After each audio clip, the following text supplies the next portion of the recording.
I mean, when I was in the Mossad, and we had a guy that gave us problems in the U.S., and he was speaking out, and he was talking like Pete talked once and said, Israel is bombing Lebanon with cluster bombs. We say, hey, who's that guy? You know, Pete Makakti, we used to call him, which is Pete the Cockroach. Pete the Cockroach. We're cockroaches, guys. The goyim. Cockroaches. When from Europe somebody is criticizing Israel, then we bring up the Holocaust. When in this country people are criticizing Israel, then they are anti-Semitic. This whole starving Israeli artist spiel is nothing new. It's been going on for years all over the country. Oh, it's nothing new, guys. Starving is the artist. What we know is that he's a 19-year-old dual citizen, American-Israeli Jewish teenager from the southern Israeli city of Ashkelon. And police say this is the man who was behind scores of bomb threats across not only the U.S., but also New Zealand and Australia.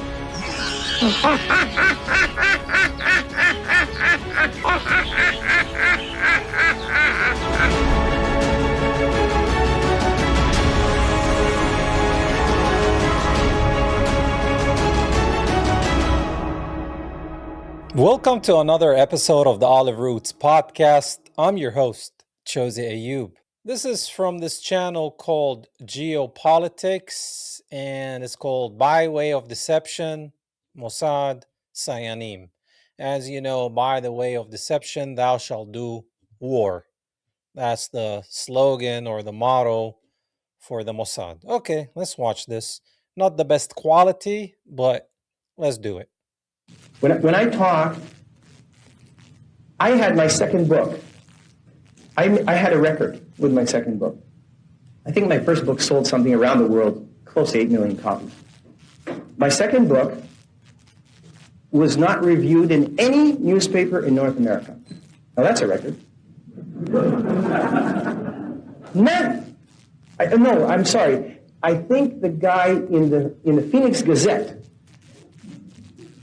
and the people from B'nai B'rith walked in and asked for him to resign. Yeah, because he's an anti-Semite. Now, I know what they do because I used to ask them to do it. So, Viktor Ostrovsky, former Mossad agent. So, when they start labeling someone an anti-Semite, you know who gave the order. I mean, when I was in the Mossad, and we had a guy that gave us problems in the U.S., and he was speaking out, and he was talking like Pete talked once and said, Israel is bombing Lebanon with cluster bombs. We say, hey, who's that guy? You know, Pete Makakti, we used to call him. Yeah, which is Pete the Cockroach. Pete the Cockroach. We're cockroaches, guys. The goyim. Cockroaches. Because he makes a lot of noise and you can't get rid of him. So what you do is you get in touch with a guy in the station in New York or in the station in Washington. You say, tell the guys at B'nai B'rith to label him.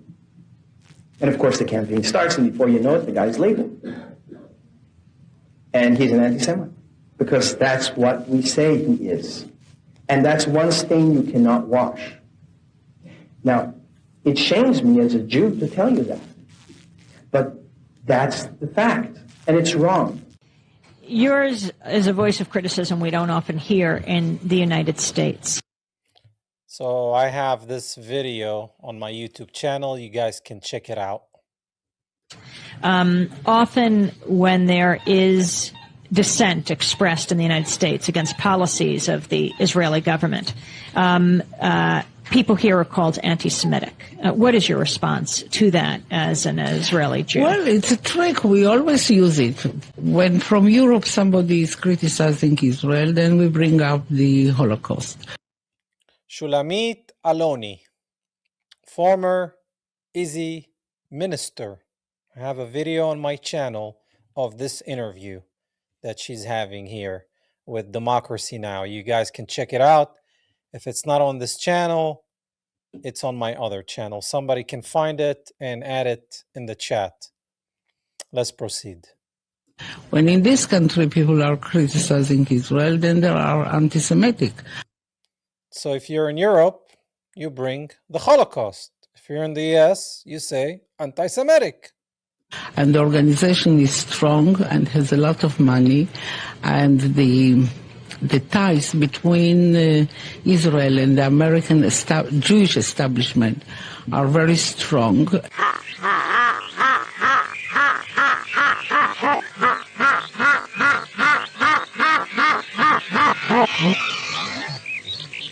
New tonight, are there spies among us? Seems traveling door-to-door salesmen in northern Utah County are sometimes asking some strange questions. ABC4's Brent Hunsaker has been looking into this, Brent. Yeah, these salespeople say they're Israeli students. They even produce Israeli passports. They say they're selling their own artwork to raise money to open a gallery. Is that like, what was that called? Cars for Kids? Is that what it was called? Cars for Izzy. So, why would Israeli art students want to know about the National Security Agency? West of Redwood Road at Camp Williams, the NSA just starting on its new data center. So what will the super-secret agency stuff into? Data center, guys. This is old. Data centers. Let's rewind a little bit. Brent Hunsaker has been looking into this, Brent. Yeah, these salespeople say they're Israeli students. They even produce Israeli passports. They say they're selling their own artwork to raise money to open a gallery. I thought they're selling their own foreskin. So, why would Israeli art students want to know about the National Security Agency? West of Redwood Road at Camp Williams, the NSA just starting on its new data center. So what will the super-secret agency stuff into a 1 million square foot building? It's a secret, and one that apparently interests art students who are selling door-to-door. The word is going out through blogs and even church bulletins. One such notice to women of the LDS Church in Highland said the students could have ties to organized crime and terror groups, and that part of their mission here is to gain information on the new NSA installation. NSA installations, data centers, remember that when you look at the data centers close to your home now. Oh, the churches noticed it. They noticed it. Therefore, they're anti-Semites. This whole starving Israeli artist spiel is nothing new. It's been going on for years all over the country. Oh, it's nothing new, guys. Starving Izzy artist. Oh, I'm hungry. I need foreskin. All over the world. But in the United States, it's interesting that they seem to have a fascination with government facilities. For example, in Florida, it was DEA. Here, NSA. DEA in Florida. And Florida is very Zionistic.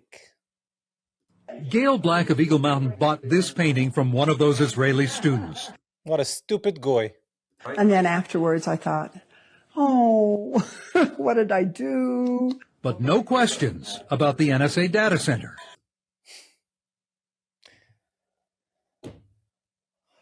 American Goyim.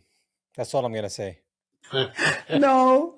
Officer Matt Showerhammer of the Saratoga Springs Police Department got no confession when he caught up to a group in his town. They looked like everyday college students. But he discovered they're no artists. I said, if you're actually an artist, why don't you draw me something? Gave them a piece of paper, gave them my pen. They produced a picture that was about on par with what my kindergartner could have done. Yeah, they're liars. That's what they are. He gave them a ticket for soliciting without a business license. Police have put a gag order on the teenager's identity. What we know is that he's a 19-year-old dual citizen, an American-Israeli Jewish teenager from the southern Israeli city of Ashkelon. And police say this is the man who was behind scores of bomb threats across not only the U.S., but also New Zealand and Australia. From southern Izzy, holds dual citizenship, used advanced camouflage technologies to cover his tracks. Hamas! This was a joint investigation from the Israeli police, the FBI, as well as other agencies around the world. Oh, is he investigated? They sent him. Like, We are going to investigate the genocide in Gaza. Yeah, okay. Israeli police say the first bomb threat was actually called into New Zealand, followed by Australia, followed by those bomb threats, those dozens of threats against JCCs, Jewish community centers in the U.S. So every time you hear there's an attack on their temples and communities, it's done from within. Yeah. Police had begun to believe this was the work of one person making robocalls, a series of automated calls disguising his voice and using technology to hide his identity. They believed those calls were coming from overseas. Those beliefs, those suspicions we see confirmed in the police investigation here, where police say it was, again, a 19-year-old American-Israeli Jewish teenager who they say carried out these robocalls against all these Jewish institutions as well as public places. They even say he called an airline, forcing an emergency landing during recent months. And it Airline, September 11. was the culmination of the work, again, by Israeli police and the FBI that led to the arrest this morning. Easy police. Oh, we will find out. Police say he will be held at least another week, but they have not released his identity at this point, only saying he is a 19-year-old from the southern Israeli city of Ashkelon. Of course, Robin, the main question is, why? What's behind these bomb threats? And that is something we don't know just yet. That, of course, is part of this investigation. Yeah. It's definitely from the Talmud.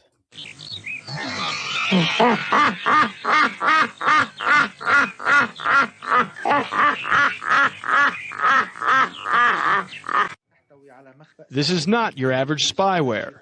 Lebanese authorities say they arrested 5 citizens on charges of spying for Israel in recent days. All over the world, guys, including Arab countries. Like, when I say everywhere, everywhere. And these are the tools of trade they stand accused of using. Sophisticated communications devices, concealed inside ordinary household objects, were among the items seized by Lebanese counter-espionage units. And they pose more questions than answers. A Wi-Fi internet transmitter, or a retrofitted device for sending coded messages to Tel Aviv. Remember the pagers?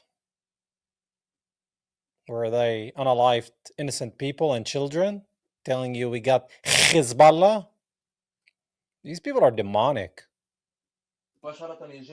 This cooler lid surely is used to contain things other than liquids. And authorities say this camera was among the items used to feed pictures of Syrian and Lebanese targets to their handlers. Syrian and Lebanese targets to their handlers. The care and craftsmanship concealing these high-tech transmitters bear the fingerprints of a first-world spy service. And the Lebanese say they have no doubt it's the work of Israeli Mossad. And now they're talking about peace talks between Lebanon and Izzy. Fantastic. The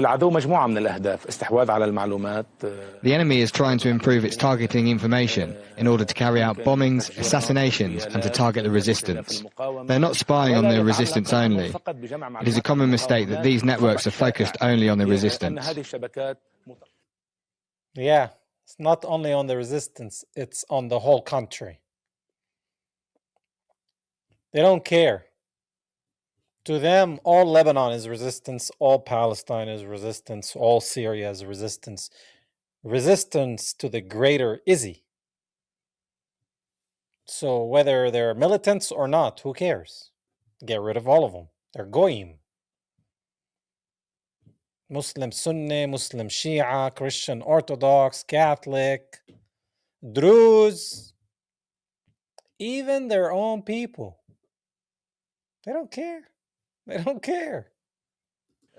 Authorities also claim to have seized military-grade maps when they arrested a former security officer, his wife, and a relative working inside the Lebanese General Security Organization. Officials have arrested a total of 17 individuals. Let me see what it says here in Arabic. Let me see. شبكة إسرائيلية جديدة في قبضة الأجهزة الأمنية. Okay. New Easy network and security devices. They found security devices that belong to an new Easy network. That's what it says. Arrested a total of 17 individuals, many of whom stand accused of operating in the country's southern areas. The discovery opens up the possibility that Lebanese security has only begun to scratch the surface.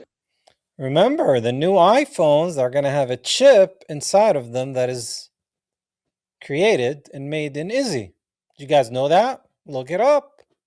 You're buying a new iPhone? Yeah. Our third story out front, the Terrorist Encyclopedia. That document, among many bomb-related materials, police say belonged to a young couple living in a high-end apartment in New York City's trendy Greenwich Village. The couple, 31-year-old Aaron Green and 27-year-old Morgan Gleedman, are in police custody. They've been charged with felony possession of an explosive with intent to use and felony criminal possession of a weapon. Oh, they're not Islamists.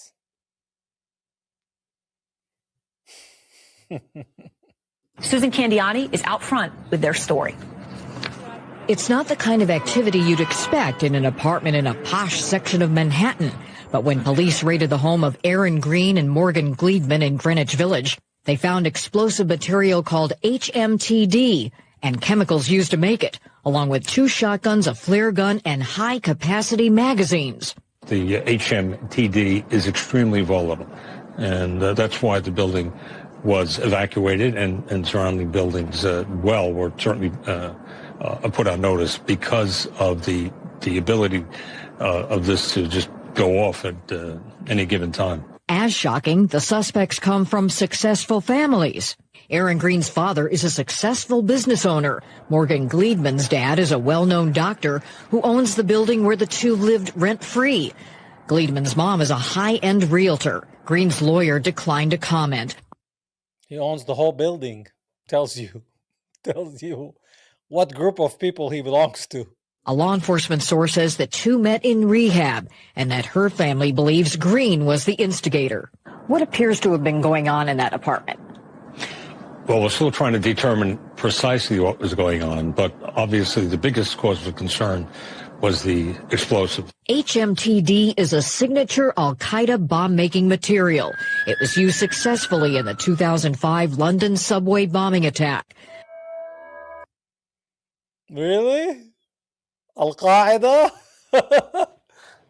Really? Not Mossad? Who created Al-Qaeda? Al-Qaeda? Same playbook, guys. Same playbook. By way of deception, thou shalt do war.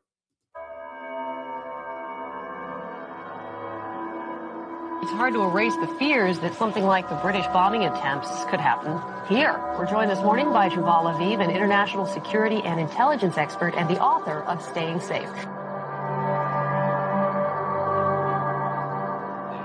And it's easy to put a truck bomb as we did it. It's easy to put a truck bomb as we did it. To put a bomb as we did. The thing that makes Judaism dangerous to everybody, to every race, to every nation, to every idea, is that we smash things that aren't true. Smash. We don't believe in the boundaries of nation state. We don't believe in the ideas of these individual gods that protect individual groups of people. These are all artificial constructions, and Judaism really teaches us how to see that. In a sense, our detractors have us right, in that we are a corrosive force. We're breaking down the false gods of all nations and all people because they're not real. And that's very upsetting to people. Fantastic. Did you hear that? I want to rewind that again because that was really good. Let's go back to this guy. You just let these people talk long enough, they'll tell you everything you need to know. The thing that makes Judaism dangerous to everybody, to every race, to every nation, to every idea, is that we smash things that aren't true. We don't believe in the boundaries of nation state. We don't believe in the ideas of these individual gods that they don't believe in boundaries of nations and state except for theirs. That's why they're flooding Europe and the US with migrants by destroying the migrants' homes. Now you know how it works. For all you Western white Christians that are mad at the migrants, now you know who is the real problem. That protect individual groups of people. These are all artificial constructions, and Judaism really teaches us how to see that. In a sense, our detractors have us right, in that we are a corrosive force. We're breaking down the false gods of all nations and all people because they're not real. And that's very upsetting to people. Who are the men dressed in tennis outfits getting into a Dubai hotel lift with Hamas commander Mahmoud al-Mahou? That's what police and intelligence agencies are trying to figure out. A few hours after the CCTV footage was filmed, Mahou was murdered. Interpol has issued arrest notices for 11 suspects, all travelling on European passports from Britain, Ireland, France and Germany. The passports appear to be forgeries, several belonging to Israelis with dual nationality. Of course. That has fueled speculation that the Israeli intelligence agency Mossad is behind Mahmoud's murder last month. But with the hit squad caught on camera, some observers believe these blunders are simply not in tune with the agency's usually ultra-secret operations. This is in 2010. If this person who authorized this information from that anonymous intelligence agency did not know that the police of Dubai has such capability, and didn't take this into account, then this intelligence agency is in a deep problem that needs to be checked and investigated. A Palestinian official says that at least 3 Palestinians are believed to be involved in the operation. 2 are already in custody in Dubai. Whoever's responsible, Hamas has vowed revenge for Mahou, one of the founders of the Islamist group's military wing. 2010. This October 7. 2010.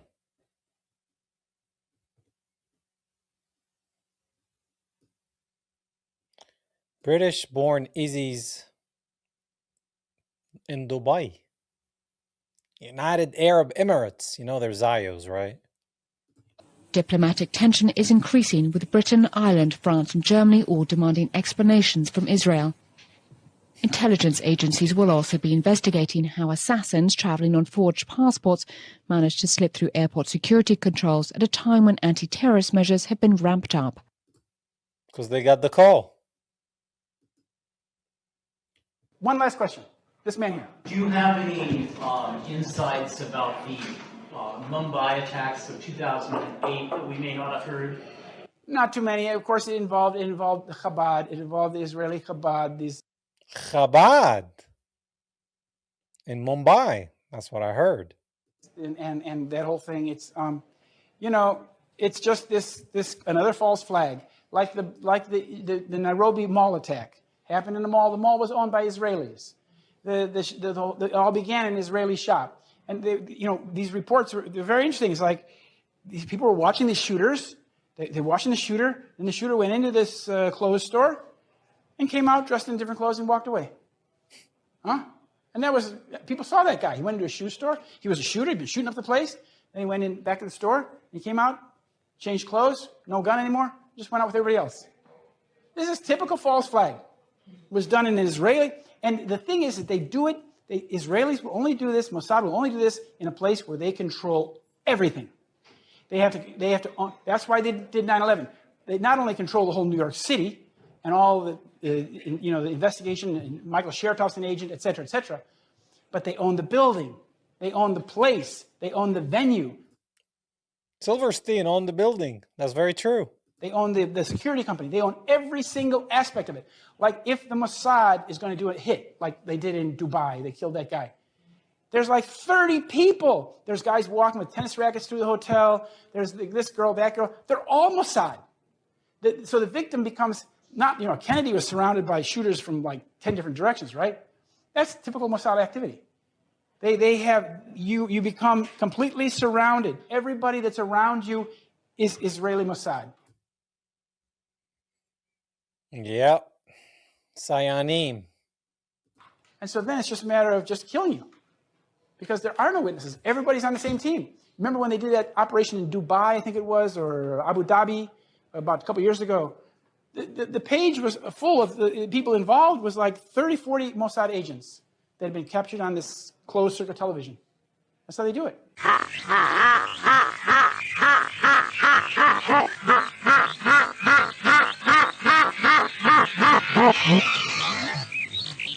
To our viewers about 5 minutes ago, but we do have an established connection now with CNN's Deborah Favre. The reports we're getting now, 2 or 3 men arrested on the New Jersey Parkway. Deborah, can you hear me now? Yes, I can. That is the information that I'm getting from 2 sources, that there was a van either on the New Jersey Turnpike or the Garden State Parkway, and that it was near the George Washington Bridge. There were 2 or 3 men who were in the van. The van was pulled over. It is not clear why the van was pulled over, but when it was, law enforcers found tons of explosives inside of the van. That is right now all I'm hearing. But again, 2 to 3 people in custody, and we are trying to get more information on that right now. Deborah, I don't mean to put you on the spot here. Do you know where on the Jersey Turnpike this was? How far from New York City? We do not know that. We are looking into that. There is one report that it was on the New Jersey Turnpike. There is another report that it was very close to the bridge, if not on the bridge. So again, these details are all emerging, and we're trying to piece them together. But that's what we've got so far. 2 to 3 people in custody right now, found with a van filled with explosives. All right, well understood. Deborah, where are you tonight? And word late tonight that 2 suspects are in FBI custody after a truckload of explosives was discovered around the George Washington Bridge. That bridge links New York to New Jersey over the Hudson River. Whether the discovery of those explosives had anything to do with other events today is unclear, but the FBI has 2 suspects in hand, said the truck load of explosives, enough explosives were in the truck to do great damage to the George Washington Bridge. But they arrested the 2 suspects and they're questioning them as we speak. Car bomb found on George Washington Bridge. American Security Services overnight, it's very blurry, stopped a car bomb on the George Washington Bridge connecting New York to New Jersey. The van, packed with explosives, was stopped on an approach ramp to the bridge. Authorities suspect the terrorists, intended to blow up the main crossing between New Jersey and New York, Army radio reported.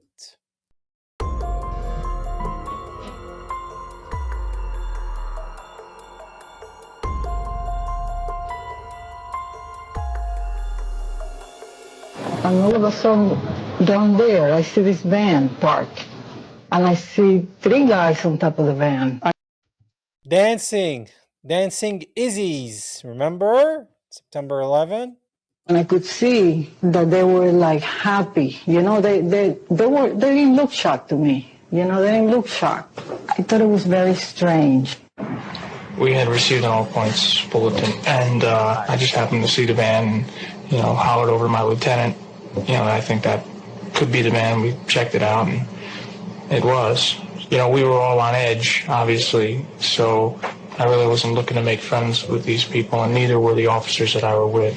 Once we started talking to them, they were pretty much like, hey, we're not against you, we're with you.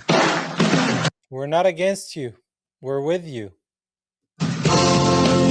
This is an Izzy Talk Show, November 2001. September, October, November.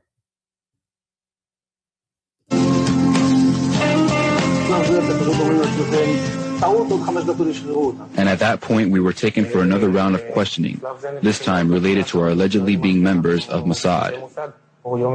The fact of the matter is, we are coming from a country that experiences terror daily. Our purpose was to document the event. Document the event. Our purpose was to document the event.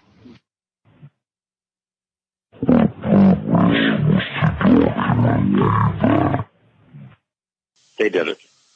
I have had long conversations over the past 2 weeks with contacts at the Army War College, at Headquarters Marine Corps, and I've made it absolutely clear in both cases that it is 100% certain that 9/11 was a Mossad operation. And what I showed them immediately afterwards, the third building at the World Trade Center going down, WBC-7. And they look at that, and I said, now you understand that if one of the buildings was wired for demolition, all of them were wired for demolition. And what Americans need to understand, they did it. They did it.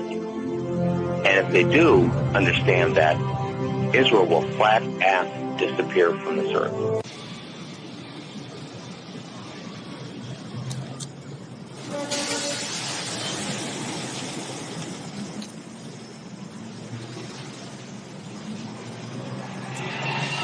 You know, I came here to the U.S. 3 weeks before September 11 to go to school here in Georgia, to go to college.